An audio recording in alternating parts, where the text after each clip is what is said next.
আপনারা কি জানেন বিষ্ণু ইসলাম যেদিন হিজরত করেছিলেন ওই দিন বিশ্বনবী মানে কত ভাবে নিজেকে আড়াল রাখার চেষ্টা করেছিলেন। বিষ্ণু ইসলাম মাস্ক পরতেন না, কখনো মুখ খোলা থাকতো। ওই দিন মাস্ক করেছিলেন, মানে কাপড় দিয়ে মুখটা ঢেকে।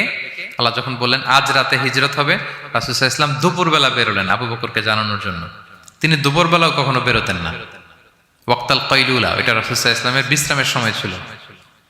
বাদা যাহিরা, জোহরের পরে বিশ্রাম নিতেন। প্রচন্ড গরম, আরব দেশের লোকেরা বেরোতো না তখন, রাসূল সাল্লাল্লাহু আলাইহি ওয়াসাল্লাম বেরোতেন না। ওই দিন তিনি ওই টাইমে বেরোলেন যাতে কেউ না দেখে, নাম্বার 1।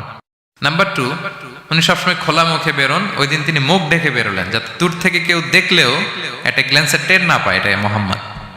আচ্ছা, নাম্বার 3, আবু বকর রাদিয়াল্লাহু তাআলার কাছে যেয়ে বলেন, আবু বকর যারা ঘরে আছে একটু বের করো, খুব কনফিডেন্সিয়াল একটা কথা। আবু বকর বললেন, ইয়া রাসূলুল্লাহ, এটা তো আপনার পরিবার, মানে বিয়ে হয়ে গেছে অলরেডি আয়েশা রাদিয়াল্লাহু তাআলার সাথে, এখনো সংসার হয়নি, তো আপনার পরিবার, তারপর আসমা, এরা বলছে আচ্ছা তাহলে ঠিক আছে। আবু বকর বললেন, ইয়া রাসূলুল্লাহ বলেন।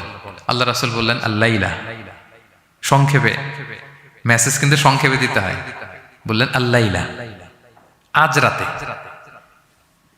তখন বললেন যে রাসূল আমি কি সাথে থাকবো? হ্যাঁ, সাথে থাকবে তুমি।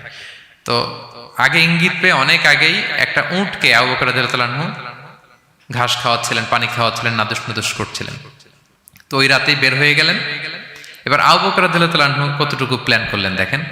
উনি ওনার ছেলে আব্দুল্লাহকে বললেন, তুমি মক্কার বাজারে, আমরা যে মিসিং, আমরা যে নাই, আজকে রাতে তো আমাদেরকে হত্যা করতে আসবে, কে কি বলতেছে এসে এই গারে সাউরে তুমি এসে বলে যাবা। এটা হচ্ছে আবু বকর রাদিয়াল্লাহু আনহুর প্ল্যানিং। এই যে প্ল্যানিং যে কত দরকার, বড় কাজের জন্য যে প্ল্যানিং লাগে।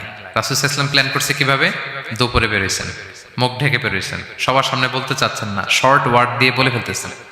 আবু বকর রাদিয়াল্লাহু তাআলা আনহুর প্ল্যানিং হচ্ছে 2 মাস ঘাস খাওয়ালেন উটকে, ওট প্রস্তুত, অর্থ প্রস্তুত, এবং মদিনা, মক্কা থেকে মদিনায় সাওয়াহিলি রোড দিয়ে, অর্থাৎ সাগরের পাশ ঘেঁষে ক্যারাভেন যে রাস্তা ছিল ওই রাস্তায় না, লোকচক্ষুর অন্তরালে আরেক রাস্তায় আমাদেরকে পৌঁছায় দিতে পারবে এরকম একজন গাইড তিনি ভাড়া করে রাখলেন।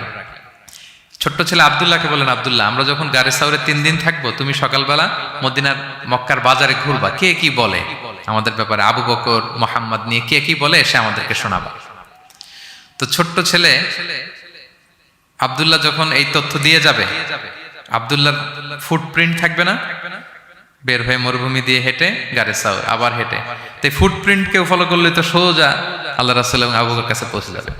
উনি প্ল্যান বিও করে রাখলেন যে আব্দুল্লাহ যখন আমাদেরকে ইনফরমেশন পৌঁছে চলে আসবে, তিনি আরেকজনকে ঠিক করে রাখলেন যে তুমি আমার ছাগলগুলো ওই রাস্তায় একটু চড়াবা, তখন ছাগলের ফুটপ্রিন্ট থাকবে, ছোট্ট আব্দুল্লাহর পায়ের যে ছাপ ফুটপ্রিন্ট ওইটা আর থাকবে না। সুবহানাল্লাহ বিহামদি, কি প্ল্যান!